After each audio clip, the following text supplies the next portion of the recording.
श्री कृष्ण गोविंद हरे मुरारी, हे नाथ नारायण वासुदेवा।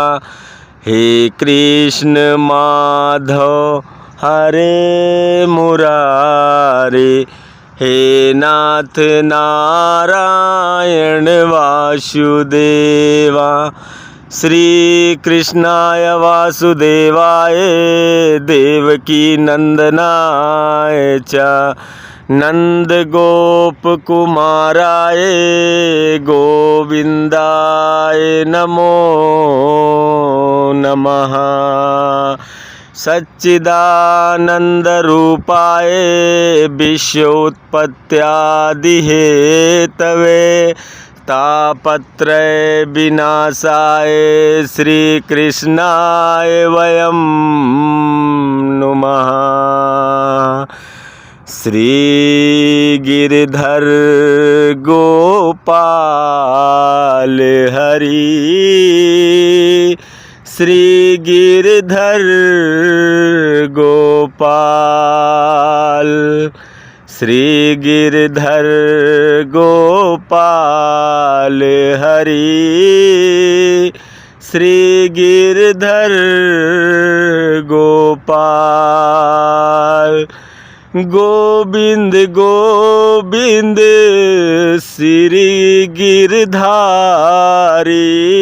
गोविंद गोविंद श्री गिरधारी। नटवर नंदलाल श्री गोविंद गोपाल। नमस्कार मेरे प्यारे दोस्तों, मैं हूँ लालता मिश्रा और आप सुन रहे हैं परमात्मा के गीत। इसमें आज मैं आप लोगों को भगवान के मथुरा जाने की कथा सुनाऊंगा। किस प्रकार से भगवान मथुरा जाके कंस का वध करते हैं। मेरे प्यारे दोस्तों, आप लोग हमारी इस कथा में बने रहें, ध्यानपूर्वक सुनिए। कथा शुरू होती है मेरे दोस्तों कि रोज़ तो भगवान श्री कृष्ण उठते थे तो सुबह सुबह नाचते हुए गाते हुए जाते थे। गैया चराने भी नाचते हुए जाते थे और सभी गोप ग्वालों के साथ नाचते हुए हंसते मुस्कुराते हुए मिलते थे। लेकिन आज भगवान को मालूम था कि वो वृंदावन छोड़ के मथुरा चले जाएंगे, इसलिए भगवान आज सुबह से ही उदास बैठे हुए हैं। और उधर कंस को ये पता चल गया कि मैं कब तक राक्षस भेजता रहूँगा उन दोनों को मारने के लिए, अब तो उन्हें यहीं बुलवाना चाहिए। तो सो भैया नारद के कहने पे कंस ने अक्रूर जी को भेज दिया कृष्ण और बलराम को बुलाने के लिए। और उसके पीछे सारा षड्यंत्र था कंस का। कंस बहुत बड़ा पहलवान था, अखाड़िया था भैया। उसके यहाँ मथुरा में बहुत बड़ा अखाड़ा लगता था और वो विश्व विजेता पहलवान था कंस। सब कांपते थे उसके नाम से और उसने हजारों पहलवान पाल रखे थे मथुरा के अंदर, तभी तो उससे लोग भय खाते थे। भैया कंस ने खूब बहुत बड़ा अखाड़ा मेला रचा कि इसी मेले के बहाने कृष्ण को बुलवाते हैं, क्योंकि हमने सुना वो बहुत बड़ा वीर है, उसने बहुत बड़े बड़े पहलवानों राक्षसों को मार गिराया है। तो भैया इसी बहाने उसने अक्रूर जी को बुलवा भेजा। अक्रूर जी जब चले, सुबह निकले थे और कहते हैं शाम को पहुँचे धूली बेला में। जब सुबह समाप्त हो रही और संध्या बेला शुरू हो रही, उसी धूली बेला में अक्रूर जी पहुँचे। चलते चलते समाधि लग जाती थी अक्रूर जी की, ध्यान में लग जाते थे कृष्ण भगवान के। कैसे होंगे वो हमारे प्यारे कृष्ण, कैसे होंगे ठाकुर जी, उनके दर्शन होंगे जिनकी लीलाएं हम इतने दिन से सुनते चले आ रहे हैं, जिन्होंने न जाने कितने राक्षसों को मारा, पूतना को मारा, अगासुर बकासुर जैसे राक्षसों को मारा, जिन्होंने गोवर्धन पर्वत धारण किया, ऐसे गोवर्धन धारी के दर्शन होंगे। ये सब सोच सोच के उनकी समाधि लग जाती, वहीं खड़े के खड़े रह जाते भैया। और उसके बाद ये भी सोचने लगते कि बताओ इतने छोटे से बालक को इतना दुष्ट राक्षस मारने के लिए बुला रहा, कितना निर्दयी राक्षस है। और मैं इतना अभागा हूँ जो मैं उसको बालक को लेने जा रहा हूँ। बताओ, इतने प्यारे से बालक को वो मारेगा और मैं लेके आऊँगा और मैं उसके मारने का कारण बनूँगा। बताओ, मैं तो बहुत बड़ा पापी हो जाऊँगा। इस संसार में दुनिया मुझे धिक्कारेगी कि कितना बड़ा क्रूर है ये, कैसा नाम इसका अक्रूर रख दिया लोगों ने। भैया, ये सोच सोच के उनकी समाधि लग जाती। या ऐसे सोचते सोचते 2 किलोमीटर का रास्ता सुबह के निकले, शाम हो गई। और आज कृष्ण भगवान भी किसी को न देख रहे, न बोल रहे, न मानो ऐसे चुपचाप जाके वृक्ष के पास बैठ गए।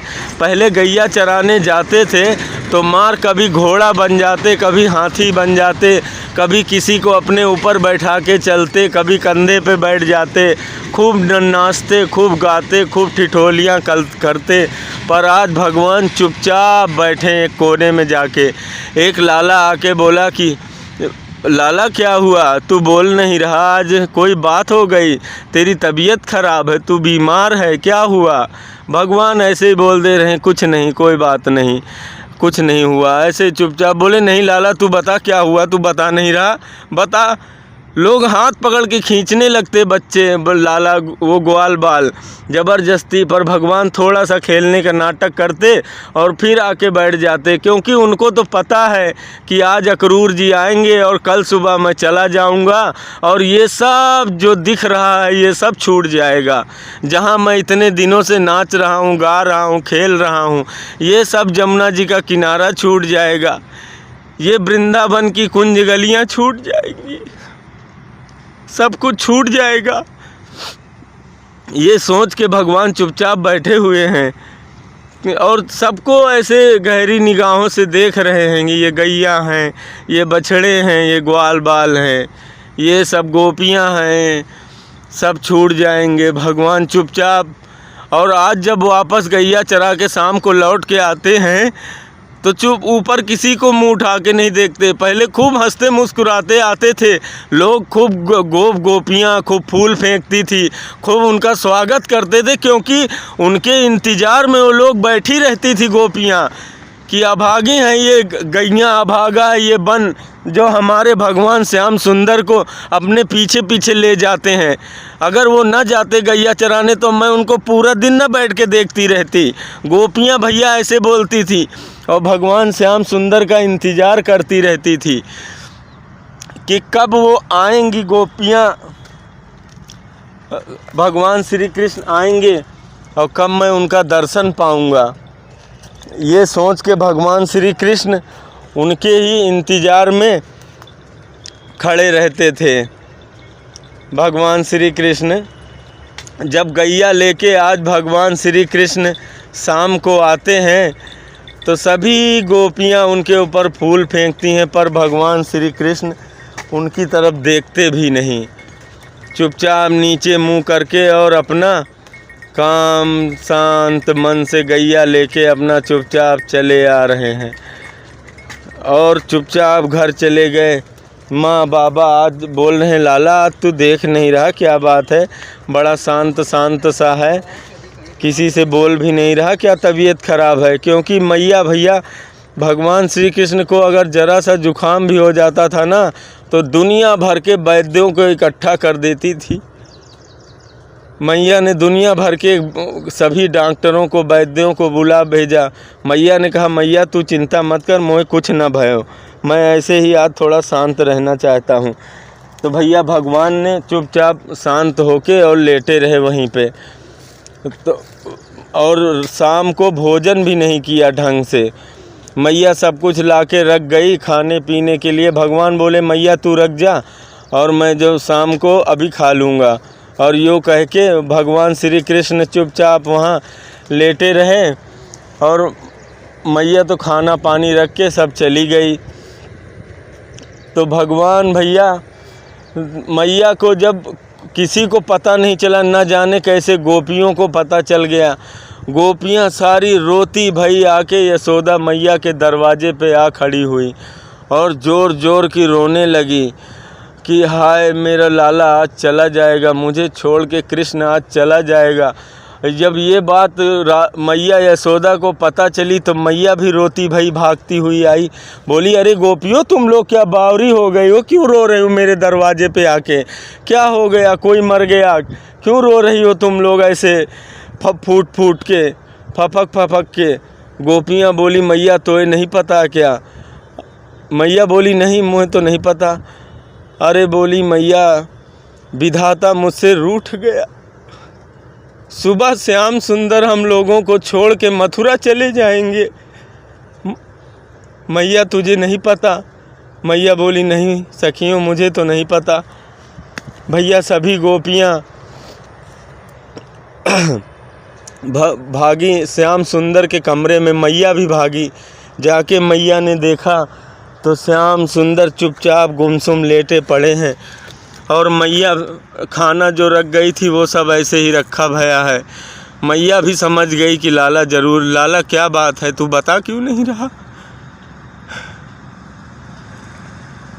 भगवान श्याम सुंदर उठे हैं अपने पलंग पर से, अपनी मैया को गले लगा, मैया को अपने गले लगा लिया और बोले मैया ये तो विधि का विधान है, क्या किया जाए, कहीं न कहीं तो आना जाना पड़ता ही है, सबको हर किसी को कहीं न कहीं जाना पड़ता है। बेटियां अगर अपने मायके अपने ससुराल चली जाती हैं तो बेटे भी तो परदेश कुछ अपने घर से कमाने के लिए चले जाते हैं।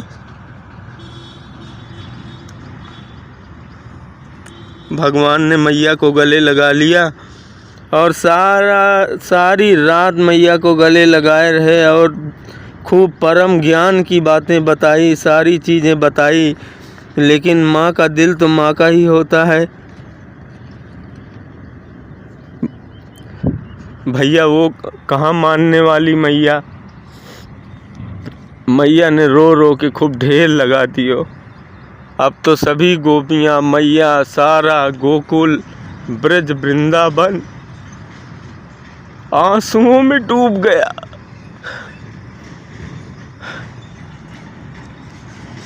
सभी आंसुओं में डूब गए मेरे प्यारे दोस्तों। पूरा वृंदावन ये हाल हो जाएगा वृंदावन का। किसी ने कभी सोचा नहीं था कि उनके प्राण वल्लभ श्री कृष्ण छोड़ के चले जाएंगे। सब गोपियाँ धिक्कारने लगी अक्रूर जी को कि तुम्हारा नाम अक्रूर किसने रख दिया, तुम्हें तो क्रूर होना चाहिए, तुम मेरे प्राण वल्लभ भगवान श्री कृष्ण को ले जा रहे हो, किसी के आँखों का तारा ले जा रहे हो। बताओ अब वो कैसे जिएगा, कैसे देखेगा इस संसार को? तुम उसका मन ही ले जा रहे हो, अब कैसे जिएगा? बिना मन के ये शरीर कैसे काम करेगी? भैया सभी गोपियाँ भगवान श्री कृष्ण से कहने लगी प्रभु तुम हमें छोड़ के मत जाओ। पर भगवान गोपियों को समझाने लगे, गोपियों तुम लोग चिंता मत करो, भगवान वहाँ मथुरा में मेला है, हम आज जा रहे हैं, कल मेला देखेंगे और परसों आ जाएंगे, तुम लोग चिंता मत करो। गोपियों ने कहा प्रभु ये धोखा देना किसी और को, हमें सब पता है, तुम अब आओगे नहीं।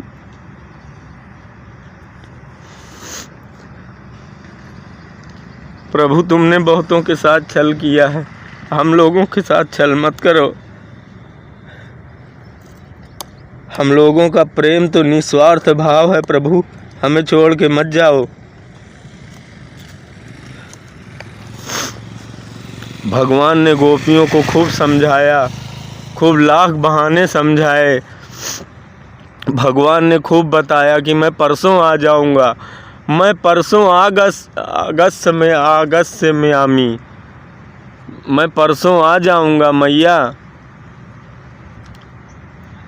सब खूब समझाया पर मैया कहाँ मानने वाली, कहाँ सुनने वाला कोई गोपियाँ।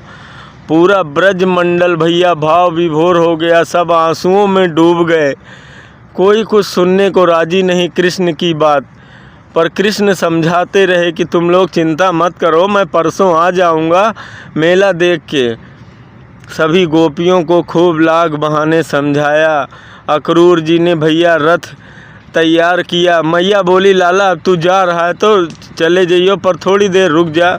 भैया गई श्यामा गैया का बढ़िया दूध निकाला, माखन तैयार किया लाला के लिए प्रेम से। मैया ने कहा लाला जल्दी आ जाना।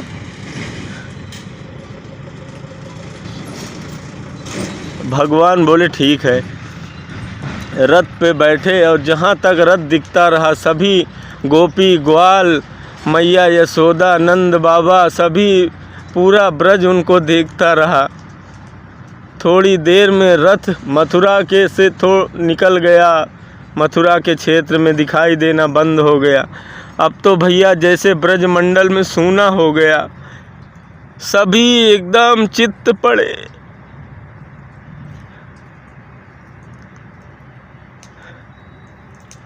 बिना भगवान के तो कोई भी गोपी ग्वाल कल्पना भी नहीं कर सकता। सब चारों खाने चित्त हो गए, कोई उधर पड़ा कोई उधर पड़ा। मैया यशोदा बेहोश हो गई।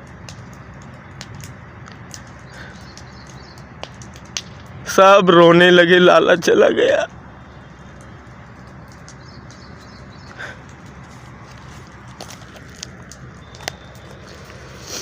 भैया इधर अक्रूर जी भी परेशान हो गए देख के कि बताओ मैं तो कृष्ण बलराम को नहीं ले जा रहा हूँ, मैं तो इन ब्रजवासियों का प्राण ले जा रहा हूँ। वो भी कहाँ, उस पापी कंस के पास। धिक्कार है मुझ पे। अक्रूर जी बार बार अपने को धिक्कारने लगे, खूब दुखी हो गए, रोने लगे। तब भगवान श्री कृष्ण अक्रूर जी को ढांढस बंधाने लगे कि अक्रूर जी चिंता मत करो, तुम क्यों रो रहे हो, क्यों परेशान हो रहे हो। अक्रूर जी ने सारा षड्यंत्र कंस का भगवान श्री कृष्ण को बता दिया। भगवान ने सोचा कि अब अक्रूर जी का दुख दूर करना पड़ेगा, लगता है इनकी परेशानी दूर करनी पड़ेगी। तब भैया भगवान श्री कृष्ण अक्रूर जी बोले कि अगर आपकी कृपा हो प्रभु तो मैं थोड़ा जमुना जी में स्नान कर लूं। तो बोले ठीक है काका श्री, आप प्रेम से स्नान करो। भैया अक्रूर जी प्रेम से गए, जमुना जी में डुबकी मारी। जैसे ही उन्होंने जमुना जी में डुबकी मारी, वैसे ही वहाँ उन्होंने क्या देखा अक्रूर जी ने कि जमुना जी के भीतर ही बलराम और श्री कृष्ण प्रकट हो गए। अक्रूर जी तो चकित हो गए, ये क्या हुआ, ये दोनों भैया भीतर कैसे आ गए जल के। फिर निकल के बाहर उन्होंने देखा तो रथ पे बैठे मुस्कुरा रहे थे। अब तो अक्रूर जी चक्कर में पड़े, इतनी जल्दी बाहर कैसे आ गए भैया ये। फिर उन्होंने जैसे डुबकी लगाई, देखा तो भीतर बैठे। तब तो भगवान चतुर्भुज रूप में प्रकट होकर अक्रूर जी को दर्शन दिया और बोले काका श्री तुम चिंता मत करो, तुम मुक्त हो, चिंता मुक्त हो, अब परेशान मत हो। अक्रूर जी ने भैया खूब प्रेम से भगवान की स्तुति गाई और खूब वंदना करी कि शांताकारं भुजगशयनं पद्मनाभं सुरेशं विश्वाधारं गगन सविशं मेघवर्णं शुभांगं लक्ष्मीकान्तं कमलनयनं योगभिर्ध्यानगम्यं वन्दे विष्णुं भवभयहरं सर्वत्र लोकैकनाथं। खूब प्रेम से अक्रूर जी ने भगवान चतुर्भुज रूप के स्तुति गाई। खूब प्रेम से भैया भगवान निकल के अक्रूर जी श्री कृष्ण को मुस्कुराते हुए बोले प्रभु अब आपने हमारी चिंता दूर कर दी, आपने हमारे सारे दुख का हरण कर लिया, धन्य है परमात्मा। अब तो अक्रूर जी निर्भय होकर रथ हाँक के ले गए। अब पहले डरते थे कंस के पास ले जाने से, अब तो प्रभु ही है, क्या डरना।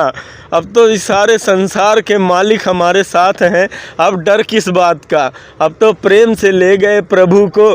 जब भगवान मथुरा पहुँचे भैया सभी वहाँ के मथुरा वासियों ने सुना, दौड़ पड़े, अरे भैया वो पूतना को मारने वाला आ रहा है, अरे वो गोवर्धन उठाने वाला आ रहा है, अरे वो अघासुर बकासुर को मारने वाला आ रहा। सारे गोपी ग्वाल दौड़ पड़े। सभी मथुरावासी जो राजसी लोग थे, राज रानियाँ थी, सभी रजवाड़े लोग थे मथुरा के, सभी दौड़ पड़े कृष्ण को देखने के लिए, क्योंकि अब तक उन्होंने सिर्फ कृष्ण की बातें सुनी थी, कृष्ण की कथाएं सुनी थी, कृष्ण को देखा नहीं था। सभी देखने के लिए दौड़ पड़े, भैया वो आ रहा, वो बंसी बजाने वाला कृष्ण आ गया। सभी दौड़ पड़े, जितने नगर के नर नारी थे सब कृष्ण के दर्शन करने के लिए। सब अपना काम धाम बंद करके सब दौड़े कृष्ण के दर्शनों के लिए। भैया सारा मथुरा कृष्ण का स्वागत कर रहा है। सबको पता है कि यही मारेगा कंस को, यही भगवान है, यही तारनहार है, यही परमात्मा है, यही वो जो आकाशवाणी के बारे में पूरे मथुरा नगर वासियों ने सुना था। उस आकाशवाणी ने कहा था कि 8वें गर्भ तेरा काल होगा। ये वही है भैया, सबको पता है। सब दौड़े देखने को कि परमात्मा आए हैं। सभी उनके दर्शनों के लिए दौड़ पड़े नगर के नर नारी। जाके वहाँ देखा, कृष्ण को देख के सब भाव विभोर हो उठे। सब एकदम जो कंस के भय से, उसके अत्याचार से, उसकी त्रासदी से आके दुखी होके कुछ लोग भाग गए थे मथुरा छोड़ के, वो सब भैया लौट लौट के आए कृष्ण के दर्शनों के लिए। कृष्ण गए, अगले दिन भैया सभा में वहाँ पहुँचे, पूरे राज्य का निरीक्षण किया कृष्ण ने। वहाँ यज्ञशाला में गए तो एक बहुत पुराना धनुष रखा हुआ था, भगवान परशुराम का दिया हुआ। उसको जाके भगवान ने बाएं ही हाथ से उठा के तोड़ के उसके कई खंड करके उधर फेंक दिए। और जब उस टूटा धनुष तो उसके टंकार से पूरी पृथ्वी कांप उठी। कंस भी सिंहासन से गिरते गिरते बचा। बोला ये क्या हुआ? कोई आके भाग के बताया, महाराज आपके भांजे ने तो धनुष तोड़ दिया। अब तो कंस और कांप गया महाराज कि अब तो मेरी गारंटी बिल्कुल ही ख़त्म हो गई, क्योंकि उन महाराज ने कहा था कि जो इसको तोड़ेगा वो तुझे छोड़ेगा नहीं। भैया अब तो कंस कांपने लगा। उन्होंने खूब व्यवस्था कर दी। सुबह वो रास्ते में यज्ञशाला में आते समय रास्ते में उन्होंने 10,000 हाथियों वाले, जिसके बल था उस कुबलिया पीठ नाम हाथी को वहाँ ले जाके खड़ा कर दिया। और जैसे ही उस हाथी को खड़ा किया, भगवान ने भैया उसके ऐसी मुक्का मार के दोनों दांत उठा के मारे, धरती में घुसेड़ दिए, हिला दिए दोनों दांत, और उखाड़ के दोनों दांत, एक दांत बलराम को दे दिया, एक दांत उन्होंने दोनों भैया मिलके हाथी और महावत को दोनों को वहीं पे गोविंदाय नमो नमः कर दिया। अब ये बात जब कंस तक पहुंची तो और कांप गया। भैया 10,000 हाथी का बल रखने वाली कुबलिया पीठ हाथी को भी मार दिया। अब तो आ रहा, अब तो हमें मार डालेगा वो। भैया बहुत बड़ा पहलवान था, पहलवानी करता था कंस। उसके अखाड़े में एक से एक पहलवान थे। उसने हजारों पहलवानों को बुला रखा था दूर देश देश से, और वो खुद स्वयं पहलवान था। तभी इसी के दम पे तो उसने डरवा रखा था पूरे मथुरा वासियों को। सभी डरते थे उससे, कोई लड़ने को आता नहीं था। पास में भी अकेले भी मिल जाए कहीं कंस तो उसका कोई कुछ बिगाड़ नहीं सकता। इतना बड़ा बलशाली पहलवान कंस था वो। पर भगवान ने भी कहा कि ठीक है, तुम चिंता मत करो, तुमको पहलवानी से ही मारेंगे। भगवान जब अखाड़े में पहुँचे, हस्त दांत लेके कांप गया कंस। सारे मथुरावासी देख के भगवान को, जिसकी जैसी भावना रही वैसी छवि भगवान की निहारने लगे सभी। भैया राजाओं को तो राजा दिखने लगे, कंस को यमराज दिखने लगे, सुंदरियों को काम रूप भगवान कामदेव दिखने लगे, और वहाँ भैया माताओं को तो इतने छोटे से शिशु बच्चे नंद गोपाल दिखने लगे, प्यार बरसाने लगे। जिसकी जैसी रही भावना, प्रभु मूरत देखी तिन तैसी। भैया सभी प्रेम से भगवान का दर्शन करने लगे। कंस ने भैया, कंस का एक मंत्री चारुण था, उसने कहा कि मैंने सुना तुम बहुत बड़े वीर हो और तुमको वीर चक्र मिलने वाला है। वीर चक्र देने से पहले इस मथुरा की जनता को देखना है तुम कितने वीर हो। तुम्हारी वीरता का प्रमाण दो, हमसे युद्ध करके दिखाओ। भगवान ने कहा तुमको शर्म नहीं आई? तुम इतने बड़े विशाल काय और मुझ जैसे बालक से लड़ोगे तुम? वो बोला तुमको शर्म ना आनी चाहिए बालक कहते हुए अपने आप को। तुमने इतना बड़ा 7 कोस का गिरिराज गोवर्धन उठा लिया और तुमने अभी हमारे आँखों के सामने 10,000 हाथी का बल रखने वाले कुबलिया पीठ को मार दिया। तुम अपने आप को बालक कहते हो, शर्म नहीं आती? आओ लड़ो। खूब चैलेंज दिया भगवान को, तो भगवान भी भाई आ गए, टम्पर में पहुंच गए उससे लड़ने के लिए। एक का नाम था वहाँ मुष्टिक और एक का नाम था वहाँ पे चारूण और सल और तोसल और ऐसे हजारों पहलवान उस अखाड़े में आए हुए थे जो कृष्ण कंस के अखाड़े में। कृष्ण भगवान ने भी सबको चैलेंज कर दिया, कूद पड़े अखाड़े में। उन्होंने मुष्टिक को एक मुक्का मारा, एक ही मुक्के में मुष्टिक धराशायी हो गया। सल तोसल को भी एक एक मुक्के में गिरा दिया, चारूण को भी एक ही मुक्के में ढेर कर दिया भगवान ने। जरा देर में देखते ही देखते पूरे अखाड़े का नज़ारा बदल दिया चतुर्भुज भगवान श्री कृष्ण नारायण ने। वहाँ जितने भी पहलवान आए थे सबको मार गिराया। कूट नाम का दैत्य आया लड़ने, कूट को भी कूट डाला भगवान ने। बाकी पहलवान तो भैया देख के ही भाग गए कि जब इतने बड़े बड़े दिग्गज पहलवान इस बालक से हार गए तो हम किस खेत की मूली हैं, भागो। सब निकल भागे भैया वहाँ से। भगवान ने जरा देर में देखते ही देखते दौड़ के चढ़ गए कंस के ऊंचे सिंहासन पे। जहाँ ऊंचे सिंहासन पे कंस बैठा था वहीं से कंस को उठा के और नीचे फेंक दिया। बोला, ऐसे ही तुमने हमारी माता को रथ से नीचे फेंका था कंस, ऐसे ही मैंने तुझे फेंकूंगा, ऐसे ही तेरी मृत्यु होगी। और भगवान वहीं से पूरे संसार का भार लेके राजभर भगवान विशंभर का नाम भगवान को, वहीं भगवान पूरे विश्व का भार लेके कंस के ऊपर कूद पड़े। पूरे विश्व का भार लेके जैसे ही विशंभर भगवान कंस के ऊपर कूदे, भैया कंस का भी गोविंदाय नमो नमः बोले। कंस चारूण मर्दन भगवान श्री कृष्ण की जय। मेरे प्यारे दोस्तों, ऐसे भगवान ने पूरे मथुरा वासियों का उद्धार किया कंस के आतंक से, और कारागार में जाके वहाँ कंस के पिता को उग्रसेन को कारागृह से, बंदी गृह से मुक्त कराया, और फिर अपने माता पिता देवकी वसुदेव को मुक्त कराया, और ऐसे न जाने कितने हजारों मथुरावासी निर्दोष प्राणियों को उस कारागृह से, कंस के उससे मुक्त कराया। मेरे प्यारे दोस्तों, सभी कृष्ण भगवान का जय जयकार करने लगे। उग्रसेन तो कहने लगा कि प्रभु आप ही राजा हो, राजा को मार के राजा ही मारने वाला ही राजा बनता है। पर भगवान इतने बड़े कृपालु दयालु, उन्होंने उग्रसेन को कहा, नहीं प्रभु, आपके जैसा धर्मात्मा महात्मा ही राजा होना चाहिए। भगवान ने उग्रसेन को राजा ही बना दिया। अब तो उग्रसेन के खुशी का ठिकाना न रहा। इतने वर्षों बाद कारागृह में रहने के बाद फिर से राजा बनना, उग्रसेन तो खुशी के मारे झूमने लगे और कृष्ण का मुख चूमने लगे। कृष्ण को कंधे पे बैठा लिया, बोले अब तो तुम ही यहाँ के युवराज हो, और भैया खूब लेके घूमने लगे। और यहाँ भैया जब वृंदावन वासियों ने सुना कि भगवान श्री कृष्ण के प्राणों को खतरा है वहाँ, तो सारे ब्रजवासी, श्री दामा, मधुमंगल, तो सुबल सभी पहुँच गए। ले लाठी, नंद बाबा, लाला क्या हुआ? अरे बोले कुछ नहीं यार, ऐसे थोड़ा सा था, मार गिराया मैंने सबको। भगवान ने सभी वृंदावन वासियों को प्रेम से गले लगाया और बोले अच्छा हुआ तुम लोग आ गए, बड़ी याद आ रही थी तुम्हारी। और सारे लोग कहने लगे, देखा मैंने कहता था कि वो हम लोगों को बहुत याद करता होगा, देख लो कैसे कह रहा है कि हम तुम लोगों को बहुत याद करते थे।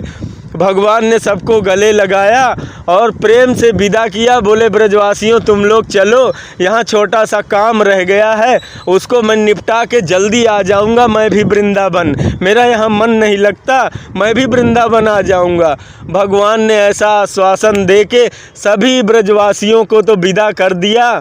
और भैया प्रेम से युवराज बन के मथुरा में ठाठ से हमारे कृष्ण गोविंद भगवान राज करने लगे। मेरे प्यारे दोस्तों, इसके आगे की कथा मैं आप लोगों को इसके आगे सुनाऊंगा। हमारी और आगे की कथा सुनने के लिए आप हमारे चैनल को सब्सक्राइब कर लीजिए। हम फिर मिलेंगे आपको अपने अगले वीडियो में। तब तक के लिए जय श्री राधे कृष्ण, जय श्री गोविंद गोपाल।